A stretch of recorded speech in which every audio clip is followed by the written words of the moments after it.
warahmatullahi wabarakatuh. Halo teman-teman, ketemu lagi bareng aku Elmi Ramadhania, mahasiswi dari Prodi Sarjana Terapan Keperawatan dan Pendidikan Profesi Nurse tingkat 3 Poltekkes Kemenkes Bengkulu. Jadi sebelumnya aku udah ngebahas tentang konsep teori dari isolasi sosial. Sekarang aku akan ngebahas tentang konsep asuhan keperawatan isolasi sosial. Jadi, pada konsep asuhan keperawatan isolasi sosial sama seperti konsep asuhan keperawatan yang lainnya, yang diawali dengan pengkajian yang berisi identitas seperti nama, suku, alamat, tempat tanggal lahir, dan lain-lainnya. Yang kedua itu alasan masuk. Kita bisa menanyakan apa penyebab klien datang ke RSJ, apa yang sudah dilakukan di keluarga, dan bagaimana hasilnya. Yang ketiga itu ada faktor predisposisi, kehilangan, perpisahan, penolakan orang tua, harapan yang orang tua yang tidak realistis, kegagalan atau frustasi yang berulang, tekanan dari kelompok sebaya, dan perubahan struktur sosial. Dan yang ketiga itu ada fisik. Pemeriksaan fisik mencakup semua sistem yang ada hubungannya dengan klien depresi, yang bisa didapatkan dari sistem integumen, klien tampak kotor, kulit lengket, dikarenakan kurang perhatian terhadap perawatan dirinya karena gangguan apek dan kondisi klien.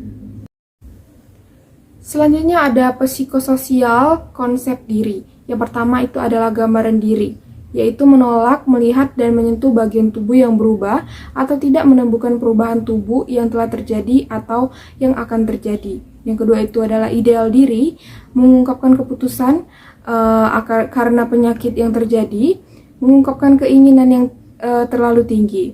Yang ketiga itu ada harga diri, perasaan malu terhadap diri sendiri, rasa bersalah terhadap diri sendiri, gangguan hubungan sosial, merendahkan martabat, mencintai diri, dan kurang percaya diri. Yang keempat ada penampilan peran, berubah atau berhenti fungsi peran yang disebabkan oleh penyakit, proses menua, putus sekolah, dan PHK. Yang kelima ada identitas personal, ketidakpastian memandang diri akibat menetapkan keinginan dan tidak mampu mengambil keputusan. Selanjutnya ada hubungan sosial klien, yang mempunyai gangguan atau hambatan dalam melakukan hubungan sosial dengan orang lain, bahkan orang terdekat dalam kehidupan. Kelompok ini yang diikuti dalam masyarakat. Selanjutnya ada spiritual, nilai dan keyakinan klien, pandangan dan keyakinan klien terhadap gangguan jiwa sesuai dengan norma dan agama yang dianut, pandangan masyarakat setempat tentang gangguan jiwa. Biasanya dapat dilihat yang pertama dari penampilan. Biasanya pada klien ini, klien menarik diri dan tidak terlalu memperhatikan penampilan. Yang kedua itu pembicaraan, cara berpakaian biasanya digambarkan dari frekuensi, volume, dan karakteristik. Dan yang ketiga itu aktivitas motorik. Aktivitas motorik berkenaan dengan gerakan fisik klien, tingkat aktivitas, letargik, tegang, gelisah, atau agotis, jenis aktivitas sering atau tremor. Dan yang keempat itu alam perasaan. Alam perasaan ini merupakan laporan diri klien tentang status emosional dan cerminan situasi kehidupan klien. Dan yang kelima itu apek. Apek ini adalah nada emosi yang kuat pada klien yang dapat diobservasi oleh perawat selama wawancara. Dan yang keenam itu ada persepsi. Ada dua jenis utama masalah konseptual, yaitu halusinasi dan ilusi. Selanjutnya ada juga interaksi selama wawancara. Interaksi menguraikan bagaimana klien berhubungan dengan perawat. Selanjutnya ada proses pikir, yaitu proses pikir merujuk bagaimana ekspresi diri klien dalam proses diri diobservasi melalui kemampuan berbicaranya. Selanjutnya ada isi pikir. Isi pikir mengacu pada arti spesifik yang diekspresikan dalam komunikasi klien. Selanjutnya ada juga tingkat kesadaran. Pemeriksaan status mental secara rutin mengkaji orientasi klien terhadap situasi terakhir. Dan selanjutnya ada memori pemeriksaan status mental. Dapat memberikan saringan yang cepat terhadap masalah-masalah memori yang potensial, tetapi bukan merupakan jawaban definitif apakah terhadap kerusakan yang spesifik. Selanjutnya ada tingkat konsentrasi dan kalkulasi, konsentrasi adalah kemampuan klien untuk memperhatikan selama jawabannya. Dan yang selanjutnya itu adalah penilaian. Penilaian melibatkan perbuatan keputusan yang konstruktif dan adaptif, termasuk kemampuan untuk mengerti fakta dan menarik kesimpulan dari hubungan. Dan yang terakhir ada daya tarik. Daya tarik diri ini penting bagi perawat untuk menetapkan apakah klien menerima atau mengingkari penyakitnya. Dan yang kedua itu ada daftar masalah. Adapun daftar masalah keperawatan pada klien dengan isolasi sosial yaitu yang pertama ada resiko gangguan persepsi sensori atau halusinasi, yang kedua itu isolasi sosial, dan yang ketiga itu gangguan konsep diri atau HDR. Dan yang ketiga itu ada diagnosa keperawatan. Diagnosis keperawatan dirumuskan berdasarkan tanda dan gejala isolasi sosial yang ditemukan. Jika hasil pengkajian menunjukkan tanda dan gejala isolasi sosial, maka diagnosis keperawatan yang ditegakkan adalah yang pertama ada isolasi sosial, yang kedua adalah gangguan konsep diri atau HDR, dan yang ketiga itu resiko perubahan persepsi sensori atau halusinasi. Dan yang keempat ada perencanaan keperawatan. Pada diagnosis keperawatan ini, saya akan membahas mengenai diagnosis isolasi sosial. Tujuannya itu, klien dapat berinteraksi dengan orang lain, dan klien dapat membina hubungan saling percaya dengan orang lain. Untuk kriteria evaluasinya, setelah 1 kali interaksi, klien menunjukkan tanda-tanda percaya kepada perawat.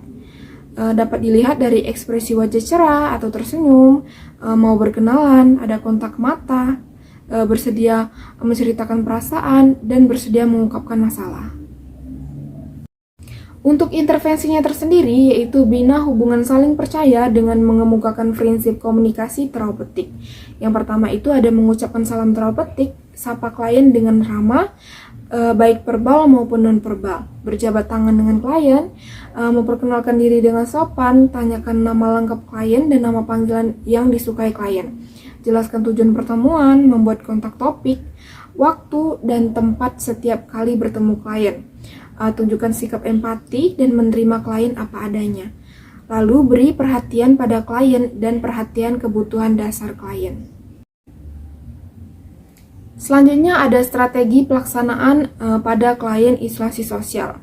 Yang pertama itu diagnosis keperawatan isolasi sosial pada intervensi untuk klien. Pada SP1, bina hubungan saling percaya dengan menggunakan salam terapeutik, identifikasi penyebab isolasi sosial, identifikasi keuntungan berteman, identifikasi kerugian tidak mempunyai teman, bimbing pasien memasukkan ke dalam jadwal harian.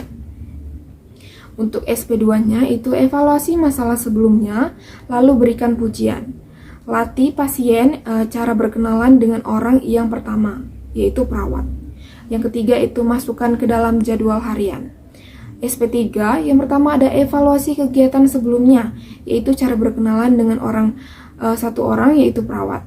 Dan yang kedua itu ajarkan pasien cara berkenalan dengan orang lain. Kedua yaitu pasien yang lainnya. Yang ketiga itu masukkan ke dalam jadwal harian. SP keempat yaitu evaluasi kegiatan sebelumnya, SP1 dan SP2, yaitu cara berkenalan dengan orang lain, dan orang kedua yaitu pasien. Ajarkan cara membuat kegiatan dengan kelompok. Yang ketiga itu masukkan ke dalam jadwal kegiatan harian.